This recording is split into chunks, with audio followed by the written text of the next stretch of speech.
तो कहानी के शुरू में हम एक लड़के को देखते हैं जो अपने भाई को ढूंढ रहा था। वो उसे ढूंढता हुआ एक पार्टी में आ जाता है जहाँ पर सभी लोग बहुत ज्यादा मजे कर रहे थे। वहीं पर कोई उसे बताता है कि उसका भाई ऊपर वाले कमरे में है। जब वो लड़का ऊपर कमरे में जाता है तो देखता है उसका भाई बुरी हालत में था और वो उनके डैड के बारे में अजीबोगरीब बातें कर रहा था। ये सुनकर वो लड़का डर जाता है क्योंकि इनके डैड को तो मरे हुए बहुत साल हो गए थे। वो अब अपने भाई को नीचे ले आया था। तभी उस लड़के का भाई उस पर चाकू से वार करता है और फिर बाद में उसने अपनी जान ले ली थी। ये देखकर पार्टी में लोग बहुत ज्यादा डर गए थे। अब आगे हमें कहानी में 17 साल की लड़की मिया दिखाई जाती है जो अपनी मॉम की मौत के बाद अपने रिश्तेदारों के साथ थी। वहीं पर मिया के डैड भी थे। उन्हें देखकर ऐसा लग रहा था कि मिया के ताल्लुकात उसके डैड के साथ बिल्कुल भी अच्छे नहीं हैं। तभी उसे उसकी दोस्त जेड के भाई की कॉल आती है जो फुटपाथ पर बैठा अपनी बहन जेड का इंतजार कर रहा था, मगर वो उसे लेने नहीं आई थी। इसीलिए उसने मिया को कॉल की कि उसकी बहन उसे लेने आना भूल गई है, तो इसीलिए वो उसे घर छोड़ दे। मिया अब अपनी गाड़ी लेकर उधर पहुंच गई थी। वो जेड के भाई जिसका नाम रायली होता है उसे ले लेती है। जाते हुए वो खूब मजे में गाड़ी चलाती है। तभी रास्ते में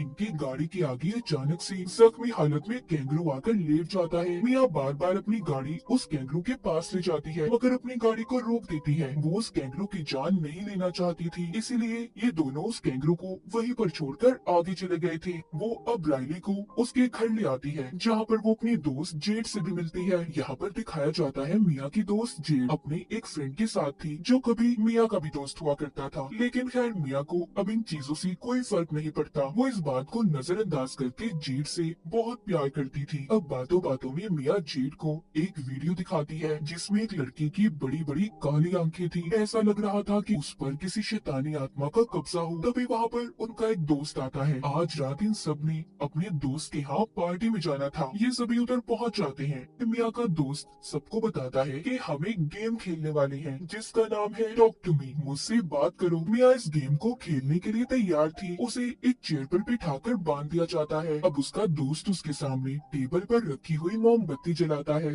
दूसरा दोस्त एक अजीब से हाथ के स्टैचू को मिया के सामने रख देता है। अब उसको ये लोग बताते हैं कि तुम्हें इस हाथ से अपने हाथ को मिलाना होगा और टॉक टू मी बोलना होगा। तभी सारी लाइट्स बंद कर दी जाती हैं। जब मिया ऐसा करती है उस स्टैचू हाथ से अपने हाथ को मिलाती है। तभी उसे अपने सामने एक बूढ़ा आदमी बैठा हुआ दिखाई देता है। ये देखकर तो वो बहुत ज्यादा घबरा गई थी और अपना हाथ उस हाथ से अलग कर लेती है। लेकिन अपने दोस्तों के बहुत कहने पर वो इस खेल को फिर से शुरू करती है। दोबारा से उस हाथ से अपने हाथ को मिलाती है और कहती है आई लेट यू इन, कि मैं आपको अंदर जाने देती हूँ। मतलब कि इस खेल में कोई भी अगर बुरी ताकत थी तो मिया उसे अपने अंदर आने की इजाजत दे रही थी। वो अब अपने सामने जेड के भाई रायली को देखती है और कहती है वो तुम्हारे पीछे खड़ा है, वो तुम्हें पसंद करता है। ये बात सुनकर रायली को घबराहट होने लगी थी क्योंकि वो तो अपने दोस्तों के बीच में बैठा था। वो सोचता है आखिर उसके पीछे कौन हो सकता है। मिया की आंखें काली पड़ चुकी थी। वो रायली से कहती है कि यहाँ से भाग जाओ। तभी 90 सेकंड का वक्त पूरा हो गया था। मिया के दोस्त उसके हाथ को उस अजीब हाथ से अलग कर देते हैं। मोमबत्ती को भी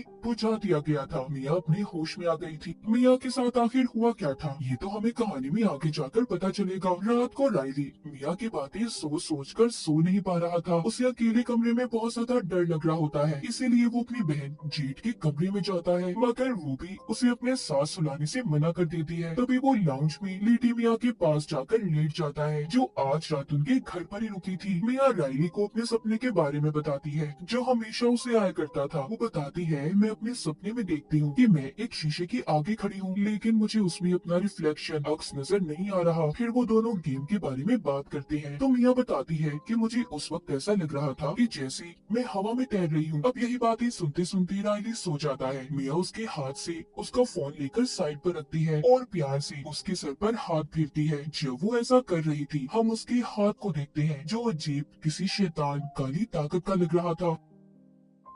मिया के अंदर वो शैतान अब भी था जो गेम के दौरान उसके अंदर आया था। मिया उस गेम को खेलने के बाद पोजेस्ड हो चुकी थी। रात को सभी दोस्त जेड के घर पर जमा थे। जेड की मॉम अपने बच्चों से कहती है देखो शराब नशे जैसी चीजों से दूर रहना। इतना कहकर वो घर से चली गई थी। अब यहीं पर मिया अपने एक दोस्त से उस हाथ के बारे में पूछती है कि आखिर इसकी कहानी क्या है। वो बताता है कि मैं ज्यादा तो कुछ नहीं जानता पर हाँ इस हाथ के बारे में कहा जाता है कि इसे एक मीडियम के जिस्म से काटा गया था। मीडियम मतलब वो जो भूत प्रेत आत्माओं से बातें कर सकते हैं। ऐसा इसलिए किया गया ताकि आत्माओं की दुनिया से इंसान जुड़े रहें। मतलब ये हाथ आत्माओं की दुनिया का रास्ता है। अब यहाँ पर सभी एक एक करके उस हाथ के साथ गेम को खेलते हैं और बारी बारी सब एक दूसरे के वीडियो भी बना रहे थे। सभी को ऐसा करने में बहुत मजा आ रहा था, मगर जेड इस गेम को एक बार भी नहीं खेलती। यहीं पर रायली भी इस गेम को खेलने का बोलता है, मगर जेड उसे मना करके बाहर चली जाती है। अब जब जेड बाहर जाती है तो मिया रायली को गेम खेलने की इजाजत दे देती है। मिया तो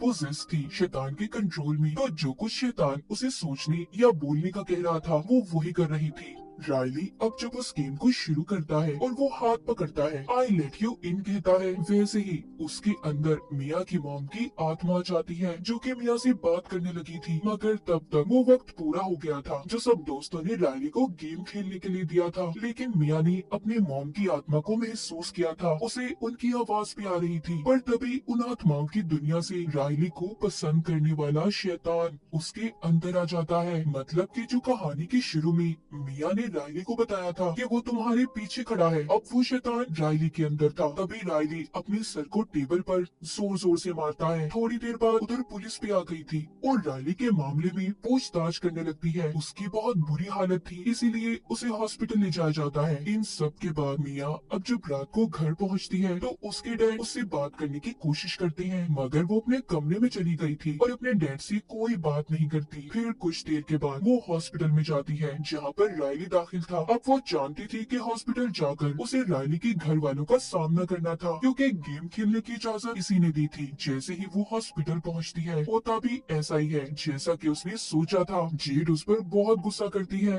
कहती है कि तुम्हारी हिम्मत कैसे हुई, तुम्हारी वजह से मेरा भाई आज इस हालत में है। ये सुनकर मिया बहुत दुखी हो गई थी और जेड के दोस्त के साथ अपने घर आ जाती है। लेकिन आज रात वो अपने घर अकेले नहीं रुकना चाहती थी, इसलिए जेड के दोस्त को अपने घर पर रुकने का कहती है। वो इन सब चीजों से बहुत ज्यादा तंग आ चुकी थी। मिया अपने घर आकर बेड पर लेट जाती है और अपनी मॉम की वीडियो देख रही थी कि तभी उसकी आंख लग जाती है। उसे अपने सपने में अपनी मॉम नजर आती है जिस वक्त उनकी मौत हुई थी। जैसे ही उसकी आंख खुलती है वो देखती है उसके हाथ की नाखून उखड़े हुए हैं और उनमें से खून निकल रहा है। ये देखकर वो बहुत ज्यादा डर जाती है, मगर ये भी उसका सपना ही था। उसे तभी ये महसूस होता है कि उसके कमरे में जैसे कोई और भी है। जब वो जेड के दोस्त के पास उसे देखने जाती है जो उसके साथ घर पर आया था, उसे एक शैतान नजर आता है जो जेड के दोस्त के पाँव को चूस रहा था। मिया ये देखकर बहुत डर गई थी। वो बार बार उसे जगाने की कोशिश करती है, कहती है उठो, देखो तुम्हारे पास कौन है। लेकिन जैसे ही जेड का दोस्त नींद से जागता है, असलियत में मिया ही थी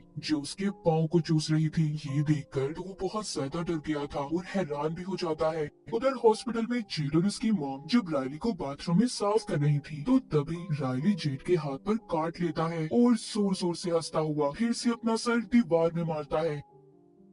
शैतान बार बार मिया को भी ये एहसास दिला रहा था कि रायली बहुत दुख में है, तो उसे तुम उसके दुख से आजाद कर दो, यानी कि मार दो। मिया इन सब के बारे में अपने सभी दोस्तों से बात करती है। फिर वो उसी लड़के के पास जाती है जिसको हमने कहानी के शुरू में देखा, जिसके भाई ने भी अपनी जान ले ली थी। वो लड़का उन्हें यही बताता है कि वो हाथ एक शैतानी हाथ है, आत्माओं की दुनिया का रास्ता। इससे ज्यादा मैं उसके बारे में और कुछ नहीं जानता। इसीलिए मिया के जितने भी दोस्त थे कुछ ना कर पाने की वजह से अपने अपने रास्ते चल देते हैं। अब मिया, जेड और उसका दोस्त तीनों हॉस्पिटल वापस आते हैं। वो ये सोच रहे थे कि शायद उस दिन गेम में कुछ अधूरा रह गया हो कि जब रायली वो गेम खेल रहा था तो उसने अपना सर जब टेबल पर मारा, इसे उसमें सब लग गए और उस मोमबत्ती को बुझाना भूल गए। तभी वो शैतान असल दुनिया में आ गया और अब रायली के अंदर है। वो अब उस शैतानी हाथ को रायली के हाथ में देते हैं, पर कुछ भी नहीं होता। मिया ये सोचती है कि अगर रायली कुछ बोल नहीं रहा तो क्या पता वो मर गया हो। इसीलिए अब वो उस हाथ से अपना हाथ मिलाती है और कहती है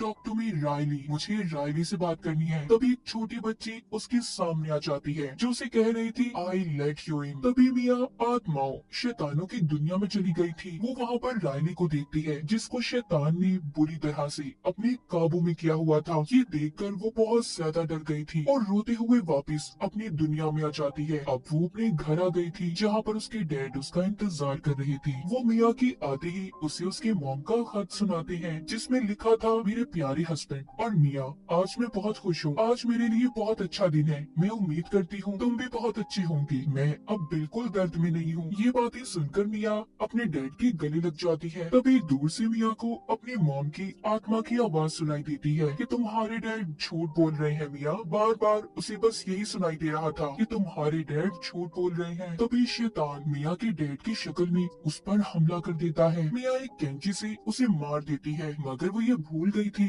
कि असल में उसके सामने उसके डैड थे। ये सिर्फ उसका बस एक वहम था कि उसके सामने शैतान है। फिर वो अपने दोस्त जेड को कॉल करती है और बताती है कि मैं बहुत दर्द में हूँ, तुम मेरे घर आ जाओ। जेड अब रायली को अकेला छोड़कर मियाँ के घर जाने के लिए निकल जाती है, पर ये क्या, मियाँ तो हॉस्पिटल की पार्किंग में थी, जो जाते हुए जेड को देख रही थी। इसका मतलब कि शैतान अभी भी मियाँ के अंदर था, जिसने धोखे से जेड को घर पर बुलाया ताकि वो रायली को मियाँ से मरवा सके। अब मियाँ हॉस्पिटल से रायली को व्हील चेयर पर बैठाकर रोड पर ले आई थी। दूसरी तरफ जेड मियाँ के घर पहुंचकर उसे बार बार कॉल कर रही थी। अब जब मियाँ उसकी कॉल नहीं उठाती तो वो उसके घर के अंदर जाती है और देखती है कि मियाँ के डैड फोन में लथपथ पड़े हैं। ये देखकर जेड को सब कुछ समझ आ गया था। वो अपनी मॉम को कॉल करके मियाँ के बारे में बताती है और अब वो जल्दी जल्दी हॉस्पिटल पहुँचती है तो देखती है मियाँ रायली को व्हील चेयर पर रोड के दरमियान में ले जा रही थी। मियाँ दिल ही दिल में ये सोच रही थी कि उसे रायली को मारना चाहिए या नहीं, जैसा कि उसने कैंगरू के बारे में सोचा था जो हमने कहानी के शुरू में भी देखा। तभी यहाँ पर मियाँ की मॉम की शक्ल में वो शैतान आता है जो बार बार उसे रायली को मारने के लिए उकसा रहा था। तभी मियाँ यहाँ पर गाड़ी के सामने रायली को फेंकने की बजाय खुद कूद जाती है, लेकिन जेड ने उसे बचा लिया था। अब वो जख्मी हालत में हॉस्पिटल में थी, जहाँ पर वो शीशे में खुद को देखती है तो उसे अपना अक्स नजर नहीं आता और बेहोश हो जाती है। उसका बुरा सपना सच हो गया था। वो आत्माओं की दुनिया में फंस गई थी। उसे आत्माओं की अंधेरी दुनिया में मोमबत्ती की रोशनी दिखाई देती है। जब वो उसके पास जाती है तो मोमबत्ती के ऊपर एक हाथ होता है। मियाँ जैसे ही उस हाथ को पकड़ती है तो उसे एक लड़का दिखाई देता है जो कहता है, आई लेट यू इन, मतलब अभी हाथ किसी और के साथ गेम खेलने वाला था। ये बात तो साफ थी कि मियाँ ने रायली को बचाने के पीछे अपनी जान को खतरे में डाल दिया। वो हाथ किसके पास था इस बारे में भी किसी को कुछ नहीं पता। और इसी के साथ इस फिल्म की कहानी भी यहीं पर खत्म हो जाती है।